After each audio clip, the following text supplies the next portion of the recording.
غافلون. لقد حق القول على أكثرهم فهم لا يؤمنون.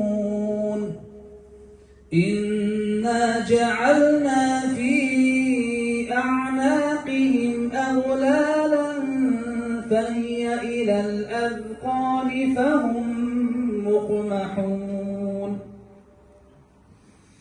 وجعلنا من بين أيديهم سدا ومن خلفهم سدا فأغشيناهم فهم لا يبصرون.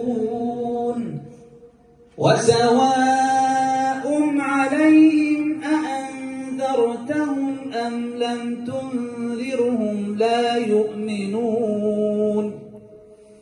إنما تنذر من اتبع الذكر وخشي